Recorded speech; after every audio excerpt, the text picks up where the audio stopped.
Shalom, jemaat home ministry dimanapun berada. Tanpa terasa kita sudah masuk lagi di dalam perayaan kelahiran Natal Tuhan Yesus Kristus. Dia pernah lahir sebagai manusia, menyelamatkan setiap kita, dan dia akan datang kembali lagi menjadi Raja. Di mana lebih dari 2000 tahun yang lalu, Tuhan yang Maha Mulia, Dia sudah berkenan untuk lahir ke dunia sebagai manusia biasa, sebagai seorang bayi di kandang yang sangat sederhana, supaya kita semua, bahkan yang paling tidak layak pun, bisa datang kepadanya. Dan orang yang menerima Yesus dan dijadikan sebagai anak-anak Bapa akan menjadi warga kerajaan sorga. Tetapi sebelum naik ke sorga, Yesus Kristus juga berjanji untuk datang kembali, tetapi bukan lagi sebagai seorang bayi yang lemah, tetapi sebagai Raja di atas segala raja. Dengan demikian, kita tidak akan bertemu dengan seorang bayi lagi, tetapi seorang Raja. Karena itu tema Natal kita tahun ini adalah Dia masih akan datang kembali. Melalui tema ini kita diingatkan untuk tidak lagi merayakan kedatangan Tuhan Yesus sebagai seorang bayi, tetapi mempersiapkan diri untuk kedatangannya yang kedua kalinya nanti sebagai Raja di atas segala raja. Selamat beribadah dan merayakan Natal di dalam Tuhan Yesus yang telah lahir dalam hidup kita dan akan datang kembali untuk kita bersama home ministry. Let's start from home. Mari kita berdoa. Kami mengucap syukur Tuhan Yesus, kalau pada hari ini kami kembali lagi boleh bersama-sama bersuka cita. Kami boleh merayakan kelahiran-Mu 2000 tahun yang lalu. Tapi kami akan percaya bahwa Engkau sekarang sudah menjadi Raja dan segala raja.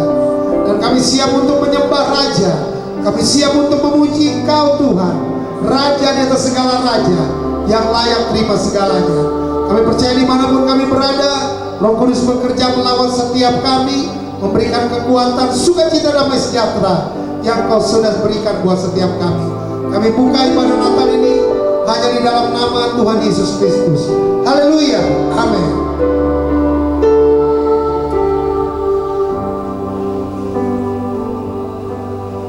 Tetapi engkau, hai Bethlehem Efrata, hai yang terkecil di antara kaum-kaum Yehuda, daripadamu akan bangkit bagiku seorang Raja yang akan memerintah Israel, yang permulaannya sudah sejak purbakala, sejak dahulu kala.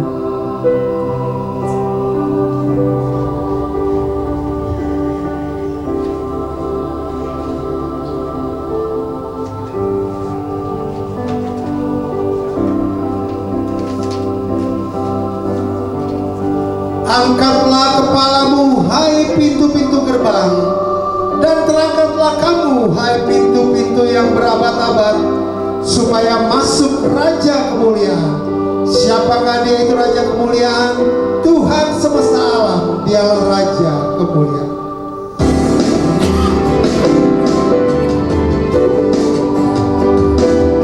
Kami menyembah-Mu ya Raja, Tuhan Yesus Kristus, Tuhan dan Raja.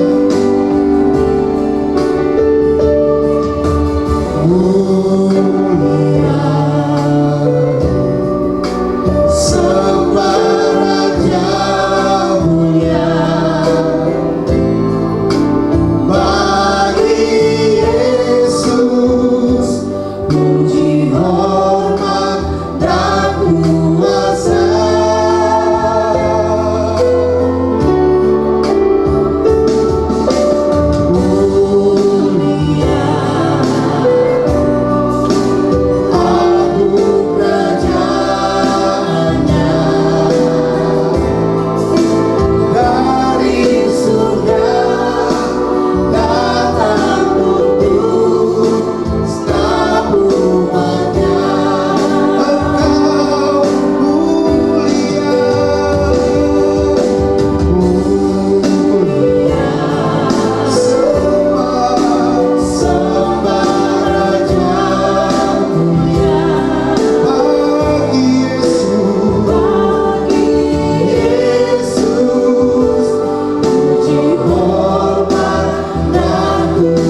telah lahir untuk kita, seorang putra telah diberikan untuk kita. Lambang pemerintahan ada di atas bahunya, dan namanya disebutkan orang Penasehat Ajaib, Tuhan yang perkasa, Bapa yang kekal, Raja Damai. Haleluya. Kita percaya bahwa Tuhan Yesus kita sudah ada di tengah-tengah kita, bersama-sama dengan kita. Bahkan Dia berdiam dalam hati kita. Haleluya.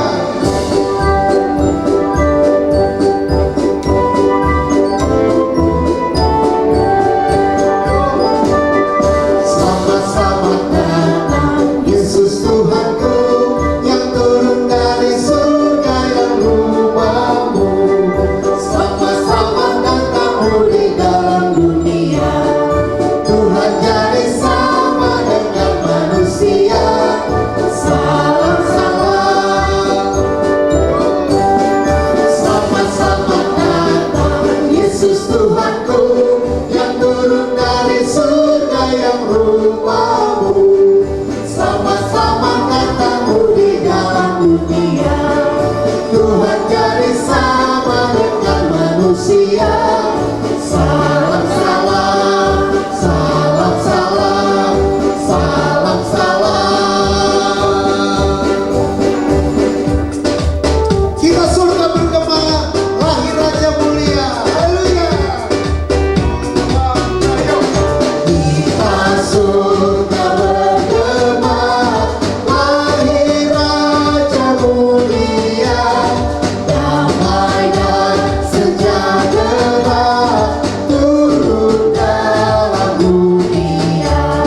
Bangsa-bangsa bangkitlah dan bersoraklah serta bermaklumkan kabar lahir Kristus Sang Ajaib. Kita surga bergema, lahir Raja mulia.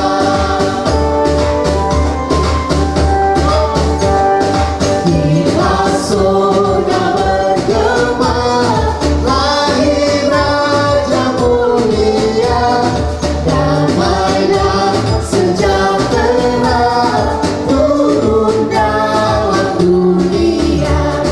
Bangsa-bangsa bangkitlah dan bersoraklah serta bermaklumkan kabar lahir Kristus Sang Ajaib. Kita surga bergema, lahir Raja mulia. Kita surga bergema, lahir Raja mulia. Kita surga bergema, lahir Raja mulia.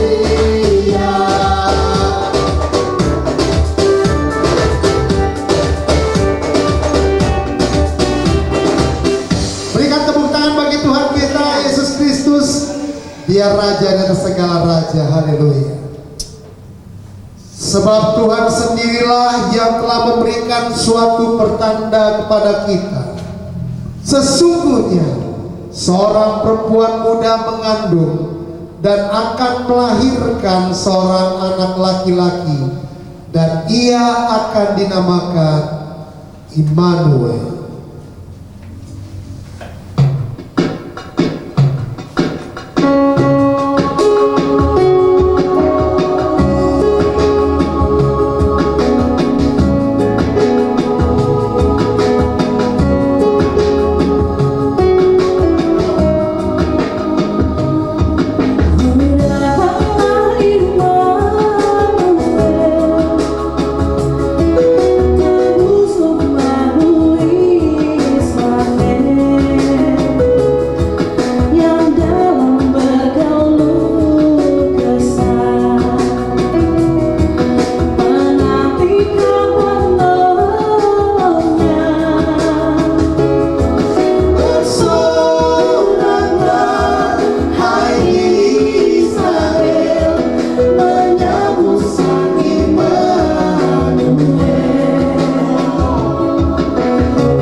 Shalom Jemaat Tuhan dimanapun Anda berada. Sebelum kita mendengarkan firman Tuhan, mari terlebih dahulu kita berdoa. Bapa yang bertakhta dalam kerajaan sorga, segala puji, hormat, dan kemuliaan kepadamu ya Tuhan kami. Terima kasih ya Bapa. Terima kasih ya Tuhan Yesus. Terima kasih ya Roh Kudus. Saat ini kami ada di tempat ini, kami telah memuji, memuliakan, dan membesarkan nama-Mu. Biarlah puji-pujian kami, penyembahan kami menjadi dupa yang harum di hadapan Tuhan. Dan saat ini kami rindu mendengar firman-Mu. Berbicaralah kepada kami ya Tuhan, diamkan suara hati kami. Biarlah kehendak Tuhan yang dinyatakan pada hari ini. Ya Tuhan, kami minta kepadamu, biarlah melalui kuasa firman-Mu, yang sakit dijamah disembuhkan oleh Tuhan, yang datang dengan beban berat diberi kelepasan oleh Tuhan, dan mereka yang datang dengan berbagai macam masalah, di dalam nama Tuhan Yesus diberi jalan keluar oleh Tuhan. Terima kasih ya Tuhan, saat ini kami rindu untuk mendengar firman-Mu, pakai hamba-Mu, dan biarlah kemuliaan Tuhan yang dinyatakan hari ini. Di dalam nama Tuhan Yesus, kami sambut firman-Mu. Haleluya. Kita yang percaya, mari berkata bersama saya, amin. Jemaat Tuhan, kita akan membaca firman Tuhan yang diambil dari Injil Matius, pasal yang ke-18, pasal yang pertama, ayat yang ke-18 sampai dengan ayat yang ke-25. Matius pasal 1 ayat 18 sampai 25. Saya akan baca buat saudara-saudara Matius pasal 1 ayat 18 sampai 25. Demikian firman Tuhan. Kelahiran Yesus Kristus adalah seperti berikut. Pada waktu Maria ibunya bertunangan dengan Yusuf, ternyata ia mengandung dari Roh Kudus sebelum mereka hidup sebagai suami istri. Karena Yusuf suaminya seorang yang tulus hati dan tidak mau mencemarkan nama istrinya di muka umum, ia bermaksud menceraikannya dengan diam-diam. Tetapi ketika ia mempertimbangkan maksud itu, malaikat Tuhan nampak kepadanya dalam mimpi dan berkata, Yusuf anak Daud, janganlah engkau takut mengambil Maria sebagai istrimu, sebab anak yang di dalam kandungannya adalah dari Roh Kudus. Ia akan melahirkan anak laki-laki dan engkau akan menamakan dia Yesus, karena dialah yang akan menyelamatkan umatnya dari dosa mereka. Hal itu terjadi supaya genaplah yang difirmankan Tuhan oleh Nabi. Sesungguhnya anak darah itu akan mengandung dan melahirkan seorang anak laki-laki, dan mereka akan menamakan dia Immanuel, yang berarti Elohim menyertai kita. Sesudah bangun dari tidurnya, Yusuf berbuat seperti yang diperintahkan malaikat Tuhan itu kepadanya. Lalu ia mengambil Maria sebagai istrinya, tetapi tidak bersetubuh dengan dia sampai ia melahirkan anaknya laki-laki, dan Yusuf menamakan dia Yesus. Demikian pembacaan firman Tuhan, dan terpujilah Yesus Kristus Tuhan kita, pemilik firman. Saudara-saudara yang dikasihi oleh Tuhan Yesus Kristus, mungkin nats yang kita baca ini adalah nats yang sudah berulang-ulang dikhotbahkan. Setiap kali memasuki bulan Desember dan saudara mungkin menghadiri perayaan Natal, maka tema ini, khotbah ini seringkali dijadikan ayat-ayat renungan untuk renungan Natal. Tapi ada hal-hal yang ingin kita pelajari bersama, karena tema kita pada tahun ini Natal 2025 adalah Yesus akan datang lagi. Jadi saudara, kalau kita bicara tentang kedatangan Yesus di kota Bethlehem 2000 tahun yang lalu, sebenarnya tujuan Yesus datang, saudara bisa lihat dengan begitu jelas dalam ayat 21, ayat 22, ayat 23, itu disampaikan dengan sangat jelas. Yang pertama, kalau kita lihat ayat 21, tujuan kedatangan Yesus adalah untuk menyelamatkan umatnya dari dosa mereka. Jadi Yesus datang ke dalam dunia 2000 tahun yang lalu dan sampai hari ini dia sedang mengerjakan karya keselamatan buat umatnya, buat siapa saja yang mau menerimanya sebagai Tuhan dan Juru Selamat. Tidak peduli latar belakangnya apa, tidak peduli mereka siapa, tidak peduli bagaimana keadaan dan kondisimu, tidak peduli apa yang menjadi latar belakang keluargamu. Kalau engkau percaya kepada Yesus, menerima Yesus sebagai Tuhan dan Juru Selamat, maka firman Tuhan katakan bahwa Yesus sebagai Juru Selamat itu mengerjakan karya keselamatan untuk menebus dosa umatnya. Yang kedua, saudara, ayat yang 22 dikatakan, hal itu terjadi supaya genaplah yang difirmankan Tuhan oleh Nabi. Jadi yang kedua, kenapa Yesus datang 2000 tahun yang lalu dan karya keselamatannya masih terus dikerjakan sampai hari-hari ini, tujuannya adalah menggenapi firman Tuhan. Saudara, kalau Yesus tidak datang, maka firman Tuhan yang disampaikan kepada Musa, firman Tuhan yang disampaikan kepada nabi-nabi, firman Tuhan yang disampaikan sebelumnya, itu menjadi tidak ada arti, itu tidak menjadi tidak ada guna, itu tidak ada makna. Kenapa? Karena cuma omong-omong doang. Yesus datang untuk menggenapi apa yang dikatakan oleh firman Tuhan, apa yang disampaikan oleh Tuhan, apa yang disampaikan oleh nabi-nabi Tuhan, supaya penggenapan janji Tuhan itu tergenapi lewat karya yang Kristus kerjakan. Saudara, saya ingin katakan, ketika saudara menerima Yesus Kristus sebagai Tuhan dan Juru Selamat, maka saudara dan saya yang percaya kepada Yesus dan hari-hari ini sedang mengerjakan perbuatan-perbuatan, mengerjakan karya-karya keselamatan. Kita adalah bagian dari penggenapan firman Tuhan itu. Oleh karena itu, mari katakan kepada kiri kananmu, kamu penggenapan firman Tuhan. Katakan sekali lagi, kamu penggenapan firman Tuhan. Amin, saudara. Jadi tujuan Yesus datang supaya apa? Supaya firman Tuhan tidak menjadi omon-omon doang. Tujuan Yesus datang supaya penggenapan firman Tuhan itu terjadi.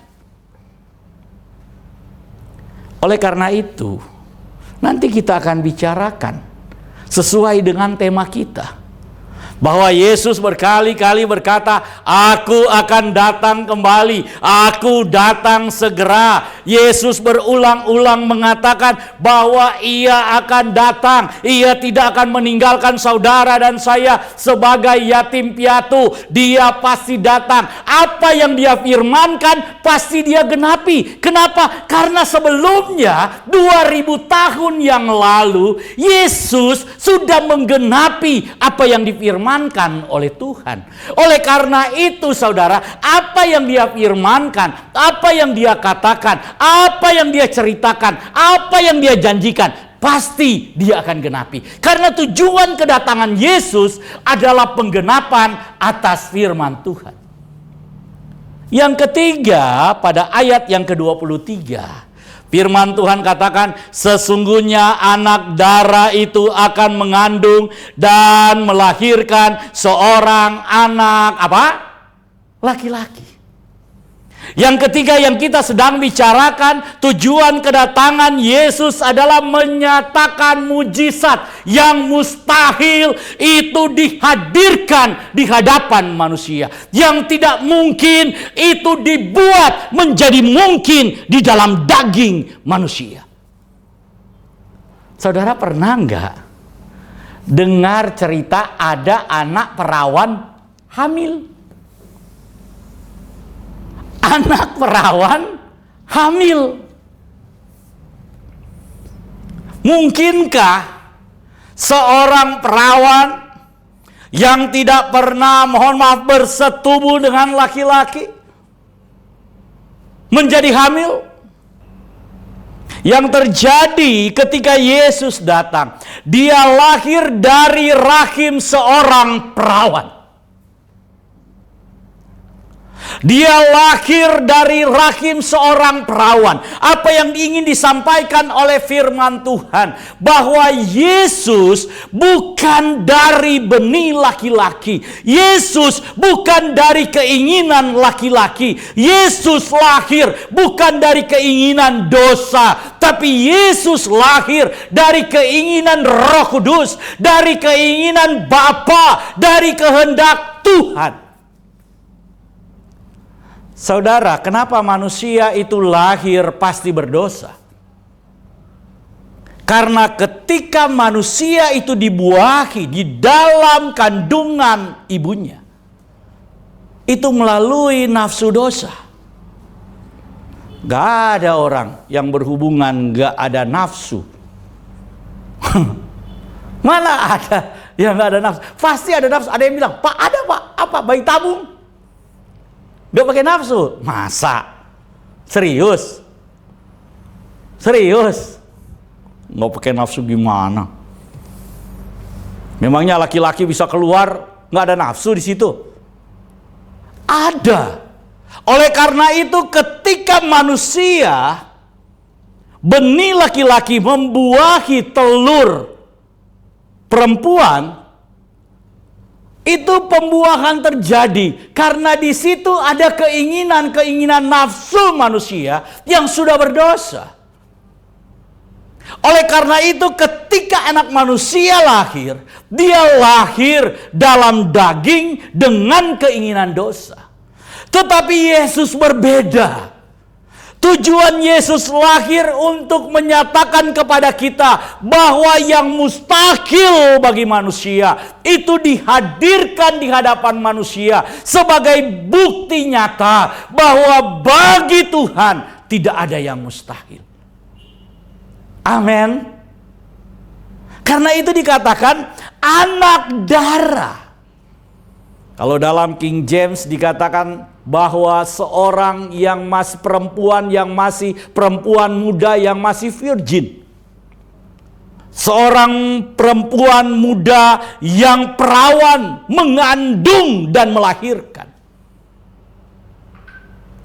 Saudara, keperawanan Maria adalah bukti segel bahwa apa yang ada di dalam rahimnya, apa yang ada di dalam perutnya, itu adalah dari sorga. Oleh karena itu ketika Yesus lahir, dia lahir sebagai seorang anak laki-laki dari rahim Maria. Maria yang adalah anak darah yang mengandung dan melahirkan, tujuannya supaya saudara yang ada dan percaya kepada Yesus tahu bahwa yang tidak mungkin bagi manusia dibuat mungkin bagi Tuhan. Yang keempat, tujuan Yesus lahir dikatakan mereka akan menamakan dia Immanuel, yang berarti Elohim menyertai kita.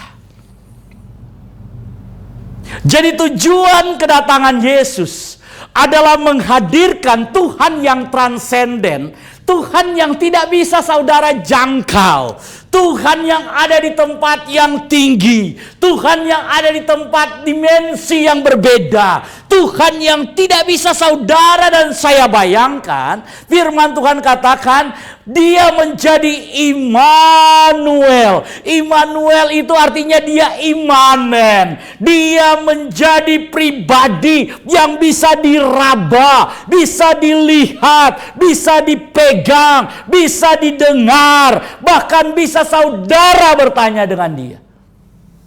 Tuhan bukan lagi Tuhan yang jauh. Yesus adalah Immanuel.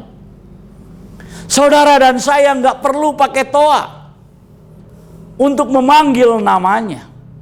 Saudara dan saya nggak usah berteriak-teriak untuk menyerukan namanya.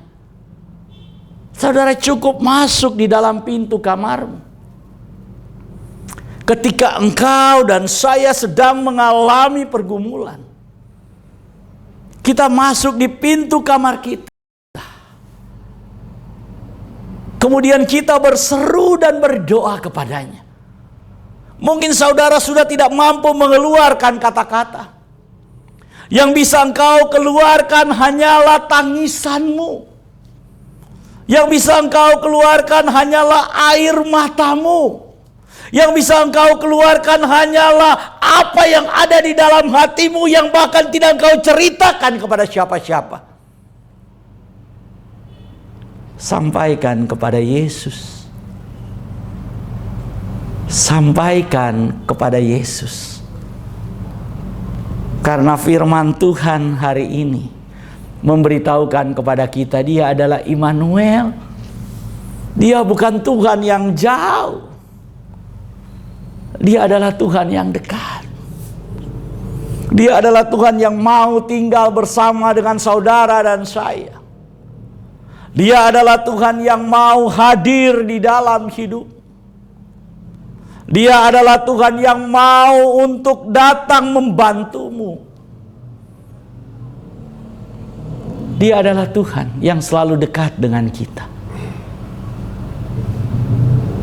Oleh karena itu, jemaat Tuhan, saudara yang dikasihi oleh Tuhan, mari kita lihat 4 hal yang sangat menarik dari berita malaikat kepada Yusuf.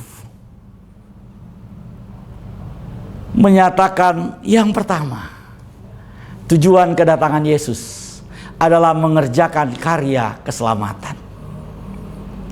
Kalau saudara dijamah langsung oleh Yesus dan saudara mengambil keputusan menjadi percaya, saudara katakan, saya mau percaya Yesus. Saya mau mengikut Yesus. Saya mau untuk selalu ada bersama dengan Yesus. Maka saya ingin katakan, jangan mundur. Jangan ragu. Apapun yang terjadi dalam hidup kita, apapun yang terjadi dalam hidup kita, Yesus segalanya. Yesus gak bisa kita tukar dengan apapun. Yesus gak bisa kita tukar dengan apapun. Jangan ganti Yesus dengan hal-hal yang ada di dunia ini. Jangan pernah tukar Yesus. Tujuan kedatangan Yesus yang kedua adalah tujuan penggenapan firman Tuhan. Kalau saudara ingin penggenapan firman Tuhan terjadi di dalam hidupmu, firman Tuhan itu menjadi nyata di dalam hidupmu, itu tidak bisa terjadi di luar Yesus. Hanya di dalam Yesus dan hanya melalui Yesus engkau akan melihat penggenapan firman Tuhan, penggenapan janji Tuhan itu terjadi. Yang ketiga tadi saya sudah sampaikan, bahwa Yesus datang untuk menyatakan tanda-tanda ajaib, tanda-tanda mujizat. Pribadi yang melakukan mujizat begitu banyak di tengah dunia ini dalam karyanya selama 3 tahun itu hanya satu pribadi, yaitu Yesus Kristus. Dalam pelayanannya dia melakukan hal-hal luar biasa, menyembuhkan orang sakit, dia membangkitkan orang mati, dia berjalan di atas air, dia meneduhkan angin topan, angin ribut, bahkan Yesus bisa mengendalikan alam, dia kemudian bisa membuat ikan saudara. Itu bisa ditangkap oleh nelayan Petrus dan teman-temannya. Bukan hanya itu, ketika Yesus berhadapan ditanya oleh murid-muridnya, "Guru, apakah kami harus membayar pajak?" Mereka lagi nggak ada duit. Apa yang Yesus lakukan? Pergi mancing. Ketika mancing, saudara, di mulut ikan itu ada koin buat bayar pajak. Bayangin. Apa yang tidak mungkin Yesus lakukan? Yesus mampu melakukan mujizat yang tidak mungkin, bahkan menjawab lebih dari semua yang pernah kita ucapkan dan lebih dari semua yang pernah kita doakan dan pernah kita pikirkan. Yesus menjawab lebih, pasti Yesus menjawab lebih. Kalau engkau melihat bagaimana hal-hal yang ajaib terjadi dalam hidupmu, percaya Yesus, cinta Yesus, tetap setia dengan Yesus, bersyukur kepada Yesus. Percayalah, dalam jalannya Tuhan ada banyak keajaiban. Dalam jalannya Tuhan ada banyak mujizat. Hari ini mungkin kau merindukan mujizat. Semoga di hari Natal ini, ketika engkau merayakan kelahiran Yesus itu, engkau mengalami mujizat Tuhan, mengalami kasih karunia anugerah Tuhan yang melimpah. Dan tujuan Yesus datang 2000 tahun yang lalu, karya yang dia kerjakan sekarang adalah menjadi Immanuel, menyertai saudara dan saya. Apa yang telah Yesus kerjakan 2000 tahun yang lalu, itu tidak berhenti, saudara, sampai dengan penggenapan firman-Nya sendiri, bahwa Dia akan datang kembali. Oleh karena itu, kita harus memandang bahwa karya keselamatan yang sudah dikerjakan oleh Kristus melalui kedatangannya 2000 tahun yang lalu, itu terus berlangsung. Kejadiannya terus terjadi. Bahkan saudara dan saya adalah bagian dari penggenapan firman-Nya, bagian dari karya keselamatannya. Oleh karena itu, selama bilangan orang-orang percaya itu belum genap, maka Yesus harus tetap tinggal di sorga. Untuk apa? Untuk mengerjakan segala sesuatu, mempersiapkan segala sesuatu, supaya saudara dan saya, ketika waktunya tiba, kita akan datang bertemu dengan Yesus. Saudara, tidak ada pribadi yang memberikan janji dalam karya keselamatannya itu begitu detail dan rinci. Yesus tidak mengatakan kepada saudara, lakukan A, B, C, D, E, F, G, H, I, J sampai Z, baru engkau masuk surga. Enggak. Yang Yesus katakan apa? Percaya kepadaku. Percaya. Percaya, saudara. Orang bilang murahan sekali jadi Kristen, cuma percaya. Percaya aja dah susah, apalagi mau nambah yang lain. Untuk percaya aja itu susah, saudara. Karena itu Tuhan Yesus bilang, bukan kamu yang memilih aku, tapi aku yang memilih kamu. Kalau saudara bisa percaya kepada Yesus, itu bukan karena keinginan hatimu, itu bukan karena kemauan saudara dan saya, tapi itu adalah pekerjaan Roh Kudus. Itu adalah bagian dari pekerjaan Roh Kudus, di mana Roh Kudus yang ada di dalam kita bekerja membuat kita percaya kepada Yesus. Oleh karena itu, saudara, ketika kita percaya kepada Yesus, percaya kita hari ini jangan berhenti. Kenapa? Karena ketika kita percaya Yesus, itu artinya engkau masuk dalam sebuah dimensi yang baru. Engkau masuk dalam sebuah zona yang baru. zona dan dimensi berjalan bersama Tuhan. Dulu saya itu senang sekali. Zaman saya baca majalah Bobo. Saudara masih tahu majalah Bobo? Ya, kalau mungkin saudara seumuran saya ya, itu pasti tahu majalah Bobo. Nah, di cerita Bobo itu ada cerita tentang Bona si gajah kecil. Ya. Jadi di situ ada Bona si gajah kecil. Bona si gajah kecil ini satu ketika dia hilang. Dia hilang, saudara.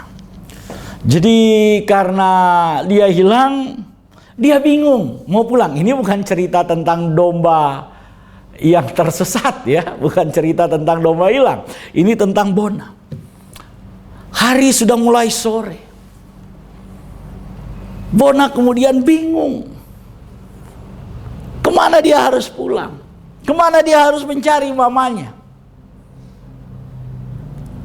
Tapi dia ingat yang dibilang mamanya. Bona, kalau kamu nanti tersesat dan susah untuk menemukan jalan pulang, kamu lihat aja jejak kaki mama. Kalau kamu sudah melihat jejak kaki mama, kamu ikuti aja jejak kakinya. Kakinya kamu masukin ke jejak kaki mama. Kemudian kamu terus berjalan mengikuti jejak itu. Kamu pasti sampai di tujuan kamu. Kamu pasti sampai di rumah. Saudara, ketika ingat itu Bona kemudian langsung cari. Dia lihat sana, lihat sini. Dia lihat, wah, ada jejak kakinya. Dia kemudian mulai mengikuti jejak kakinya. Dia nggak mau lihat kiri kanan. Walaupun hari sudah malam, dia nggak mau lihat. Dia cuma mau lihat jejak kaki mamanya. Dia nggak peduli di kiri kanan situ ada serigala, ada binatang buas, ada yang mulai menakut-nakuti dia. Enggak, dia nggak peduli. Dia cuma mau lihat jejak kaki mamanya. Satu langkah, satu langkah. Satu langkah, dengan langkah-langkah kecil Bona mulai berjalan. Bona mulai berjalan. Dan ketika langkah terakhir, dia sudah gak ngeliat lagi jejak kaki mamanya. Dia lihat ke depan. Ternyata di depan sudah ada mamanya yang menunggu. Saudara yang dikasihi oleh Tuhan, ada kalanya ketika kita melihat sekeliling kita, kita takut. Ada kalanya ketika kita mendengar apa yang sedang terjadi, kita gemetar. Ketika kita kemudian mulai merasakan tiupan angin di dunia ini, badai yang mungkin sedang terjadi, kita mulai ketakutan. Tapi satu hal yang harus saudara dan saya ingat. Tuhan tidak pernah meninggalkan kita. Dia berjanji bahwa Dia akan datang kembali. Dia berfirman kepada kita bahwa Dia tidak akan pernah meninggalkan kita sebagai yatim piatu. Karena itu mari kita lihat firman-Nya. Mari kita arahkan pandangannya kepadanya. Pandangan kita arahkan kepadanya. Karena Tuhan yang berjalan di depan kita tidak akan pernah membiarkan kita jatuh sampai tergeletak. Mari kita melangkah. Mungkin langkah kita kecil. Tapi kalau kita terus memandang kepada jejak-jejak kaki Tuhan, kita terus memandang kepada jejak-jejak firman Tuhan, kita terus melangkah, dan melangkah. Pada akhirnya, Tuhan akan berkata kepada kita, anakku, engkau telah tiba di rumah Bapa. Saudara, Yesus berfirman, ketika Dia terangkat ke sorga, bahwa tujuan dia kembali ke sorga untuk menyediakan tempat buat saudara dan saya. Dan ketika semuanya sudah dia siapkan, maka selanjutnya saudara dan saya akan dijemput oleh Tuhan. Tuhan Yesus yang akan datang menjemput saudara dan saya. Karena itu ketika kita memperingati Natal hari ini, kita kembali mengingat tujuan apa kedatangan Yesus di Bethlehem. Tapi ketika juga kita merayakan Natal, kita juga memandang ke depan. Bukan hanya memandang ke belakang, tapi kita melihat ke depan. Memandang kepada janji Tuhan itu. Bahwa Yesus adalah penggenapan janji Tuhan itu. Berjanji kepada kita bahwa dia akan datang kembali. Dia akan datang kembali untuk menjemput saudara dan saya. Saudara, kalau saudara nggak dijemput, saudara nggak bakalan masuk surga. Ada yang berkata bahwa masuk surga. Saya mau nanya siapa yang jemput? Enak aja. Saudara ada yang jemput nggak? Yang bilang-bilang mau masuk surga, masuk surga, masuk surga. Ada yang jemput nggak? Nggak ada yang jemput. Surganya Yesus itu beda dengan surga yang lain. Surganya Yesus bukan surga para bidadari. Beda saudara. Beda, jangan salah masuk kamar. Saudara masuk kamar lagi. Jangan. Surganya Yesus itu jelas. Saudara saya datang dari Manado. Waktu datang dari Manado, di bandara, dia kemudian dijanji oleh anaknya akan jemput. Datang dari Manado saudara. Ini saudara saya ini. Dari kampung. Dari kampung. Jadi cuma pernah datang Jakarta 2 kali. Dia kemudian naik pesawat. Anaknya tahu bahwa pesawat itu akan turun di Terminal 3 Bandara Soekarno-Hatta. Ternyata saudara, pesawatnya turun di Terminal 2. Nah, luar biasanya lagi, saudara saya ini handphonenya lobet. Jadi waktu dia turun, handphonenya lobet, nggak bisa telepon anaknya. Nggak bisa telepon anaknya.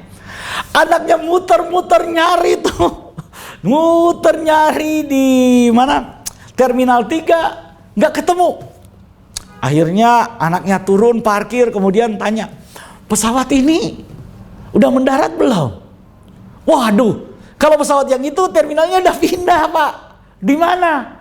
Terminal 2. Bayangin saudara, sudah 2 jam. Saudara saya itu nunggu nggak tahu mau kemana, nggak tahu. Saudara kebayangin nggak, orang yang nunggu dari kampung, nunggu bengong aja, duduk aja mau nangis rasanya saudara, tapi bingung mau nangis kemana, handphone lobet. Saya bilang ke dia waktu dia cerita, kenapa nggak cari restoran aja? Apa kayak di situ kan banyak restoran, terus ngecas dulu dong baru nelpon. Dia bilang udah nggak kepikiran, udah kondisi begitu, kepala udah blank semuanya katanya, udah nggak bisa mikir. Setelah 2 jam saudara, anaknya datang jemput dia. Saudara, dia maunya marah. Maunya marah gitu. Tapi karena anaknya udah datang, udah ketemu, nggak bisa marah lagi. Adanya senang. Senang saudara.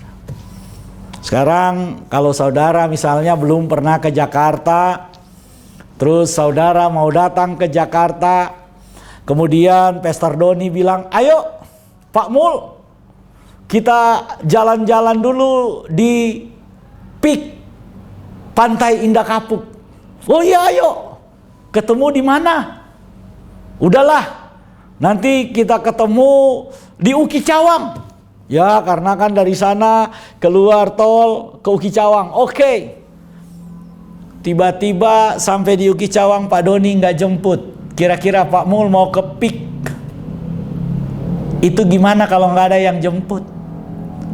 Kesasar nggak? Muter-muter nggak? Pusing nggak? Bingung nggak? Saudara, minggu lalu saya pergi ke nikahan ponakan saya.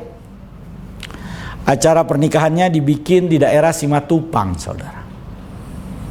Karena dibikin daerah Simatupang, saya itu kepengen bereksperimen. Jadi saya nggak naik Grab, saya nggak naik taksi, saya naik MRT. Jadi saya naik MRT, saya turun di Fatmawati. Dari Fatmawati, saya baru kemudian naik kendaraan. Saudara tahu, saya yang sudah di Jakarta demikian lama, yang udah tahu daerah-daerah itu, saya masih bisa kesasar loh. Itu nama tempatnya Rumah Dua Sejoli. Jadi ketika turun MRT keluar, saya kemudian langsung naik online. Rumah Dua Sejoli. Saudara, saya dibawa ke Plaza Sofrain. Nggak tahu tempatnya. Waktu saya masuk, saya lihat, loh, kok yang nikah beda ya? Undangan saya kok orangnya lain. Saya tanya ke penjaga yang resepsionis, yang nikah nih, ini saya dapat undangan ini. Yang nikah ini bukan Pak. Yang nikah namanya itu Pak, ada di situ, itu fotonya. Hah? Boleh gak saya ngintip di dalam? Saya ngintip lihat, pengantinnya memang bukan itu, saudara. Jadi saya keluar, saya tanya satpam, Pak, ini saya dapat undangan. Ini pernikahannya, acaranya katanya di Rumah Dua Sejoli. Wah, Bapak salah. Rumah Dua Sejoli itu ada lagi yang di sana, di Plaza Oleos katanya, bukan di sini. Lah, ya udahlah, akhirnya jalan. Pindah tempat.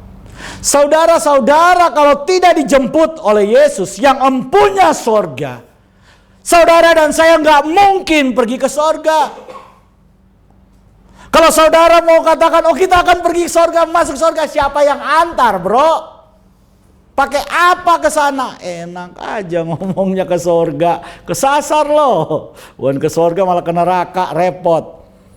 Jadi kalau kita bicara apa yang dikatakan oleh Yesus, yang difirmankan oleh Yesus, itu detail, saudara.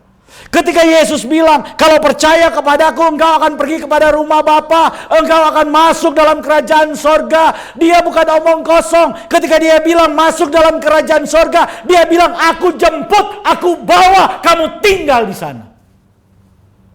Saudara masuk sorga mau tinggal di mana? Gelandangan di sorga.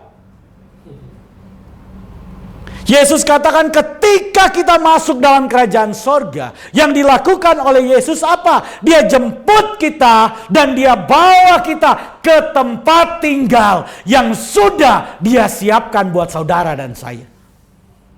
Oleh karena itu saya ingin katakan, tujuan Yesus datang 2000 tahun yang lalu, dia telah kerjakan semuanya. Tapi tidak berhenti di situ. Dia menjanjikan kepada kita bahwa dia akan datang kembali menjemput saudara dan saya ketika waktunya tiba, ketika bilangan orang percaya itu genap. Dia datang menjemput kita, membawa kita ke tempat yang telah dia sediakan buat kita. Percaya Yesus akan datang kembali. Iman saudara dan saya tidak akan pernah menjadi sia-sia. Kita akan menerima semua janji Tuhan, semua yang diucapkan firman Tuhan, semua yang dikatakan Yesus, saya percaya terjadi, tergenapi dalam hidup kita sebagai orang percaya. Selamat Natal, selamat menikmati kasih karunia Tuhan, selamat menikmati penyertaan Tuhan, selamat menikmati mujizat Tuhan, dan selamat menikmati keselamatan serta penggenapan janji-janji Tuhan. Amin. Kita berdoa. Terpujilah Engkau Kristus, Tuhan yang Maha Baik. Juru selamat kami, yang telah mengerjakan karya keselamatan yang luar biasa untuk hidup kami, untuk masa depan kami, bahkan untuk kekekalan yang akan kami datangi karena Engkau yang membawa kami. Terima kasih atas semua penggenapan firman-Mu. Terima kasih atas semua janji yang telah Engkau berikan kepada kami. Kami percaya semua janji-janji Tuhan pasti terjadi dan tergenapi dalam hidup kami. Firman-Mu berkata, Engkau adalah Immanuel, Elohim yang menyertai kami, Tuhan yang menyertai kami. Kami percaya penyertaan Tuhan sempurna atas hidup kami. Penyertaan Tuhan sempurna atas masa depan kami. Dalam nama Tuhan Yesus, kami percaya kami masuk dalam kehidupan bersama Tuhan. Kehidupan yang dipenuhi dengan mujizat, yang dipenuhi dengan keajaiban demi keajaiban. Dan kami akan menikmati itu semua. Tuhan, saat ini di akhir tahun 2025 ini, kami serahkan seluruh kehidupan kami ke dalam tangan kasih Tuhan. Kami berdoa ya Bapak, buat saudara-saudara kami dalam momen-momen Natal ini. Mereka sedang bergumul karena rumah mereka sedang mengalami bencana banjir. Saudara-saudara kami yang ada di Pulau Sumatera, kami serahkan mereka ke dalam tangan kasih Tuhan. Baik yang ada di Medan, yang ada di Sibolga, yang ada di Aceh, yang ada di Sumatera Barat. Kami berdoa di dalam nama Tuhan Yesus, biarlah perlindungan Tuhan tinggal tetap dalam hidup mereka. Semua kerusakan yang terjadi dalam aset mereka, dalam bisnis dan usaha mereka, biarlah Tuhan ganti berlipat-lipat kali ganda. Biarlah mereka melewati semua pergumulan, semua hal yang tidak baik ini dengan ucapan syukur. Karena mereka adalah anak Tuhan yang percaya bahwa Tuhan turut bekerja dalam segala sesuatu untuk mendatangkan kebaikan. Karena itu kami berdoa kepadamu ya Bapak, buat saudara-saudara kami yang saat ini sedang mengikuti program ini dimanapun mereka berada, di dalam nama Tuhan Yesus. Biarlah kasih dari Tuhan melingkupi kehidupan kami semua. Yang sakit dijamah, disembuhkan oleh Tuhan. Biarlah mujizat Tuhan terjadi. Apa yang tidak mungkin bagi manusia, biarlah itu Tuhan jadikan mungkin bagi kehidupan kami. Karena kami tahu bagi Tuhan tidak ada yang mustahil. Oleh karena itu ya Bapak, kami serahkan seluruh kehidupan pemerintah bangsa dan negara kami ke dalam tangan kasih dan kuasa Tuhan. Mulai dari pemimpin tertinggi, Bapak Presiden, Bapak Wakil Presiden, Kabinet Menteri, dan semua pejabat-pejabat pemerintahan. Biarlah Tuhan yang memberi mereka rasa takut akan Tuhan. Dan biarlah kebenaran Tuhan dinyatakan dalam hidup mereka. Kami berdoa juga ya Bapa, buat pelayanan kami home ministry. Kami serahkan ke dalam tangan kasih Tuhan. Biarlah pelayanan kami ini bisa membawa berkat bagi banyak orang, memenangkan banyak jiwa, dan membawa damai sejahtera bagi semua orang yang kami layani. Kami serahkan Tuhan Yesus, semua anak-anak Tuhan yang melayani Tuhan dimanapun mereka berada, para penginjil, para pendeta dan hamba Tuhan, biarlah Tuhan yang menyertai mereka, Tuhan yang memberkati dan melindungi mereka. Terima kasih ya Tuhan, kami serahkan seluruh kehidupan kami dan kami serahkan waktu kami di akhir tahun 2025 ini ke dalam tangan Tuhan. Kami percaya Tuhan menyertai kami memasuki tahun yang baru, tahun 2026 dengan penuh kemenangan. Terima kasih, dalam nama Tuhan Yesus kami berdoa dan kami sempurnakan doa kami dengan doa yang telah Tuhan ajarkan kepada kami. Bapa kami yang ada di sorga, dikuduskanlah namamu, Datanglah kerajaan-Mu, jadilah kehendak-Mu di bumi seperti di sorga. Berilah kami pada hari ini makanan kami yang secukupnya, dan ampunilah kami akan kesalahan kami, seperti kami pun mengampuni orang yang bersalah pada kami. Dan jangan masukkan kami ke dalam pencobaan, tapi bebaskan kami dari yang jahat. Karena Engkaulah yang punya kerajaan dan kuasa dan kemuliaan sampai selama-lamanya. Kita yang percaya mari berkata bersama saya, amin. Kita akan masuk dalam prosesi penyalaan lilin. Jemaat bisa mempersiapkan lilin dimanapun jemaat berada untuk kita masuk dalam prosesi penyalaan lilin.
Kini mereka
Jemaat Tuhan, milik Tuhan, sekali lagi kami mengucapkan selamat Natal dan selamat Tahun Baru 2026.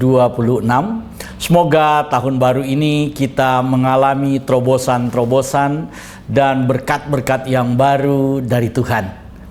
Sekarang kita akan mengakhiri ibadah kita.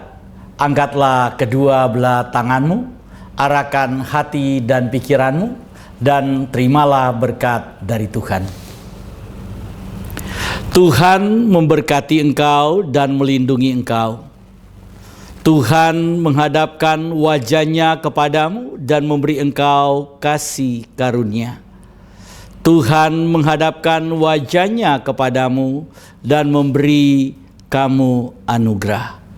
Biarlah berkat dari Bapa Yahweh, cinta kasih dari Tuhan kita Yesua HaMasiah, dan persekutuan dengan Roh-Nya yang kudus menyertai kita semua, mulai dari sekarang sampai selama-lamanya. Kita yang percaya, mari berkata bersama saya, Amin.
Selamat tahun baru.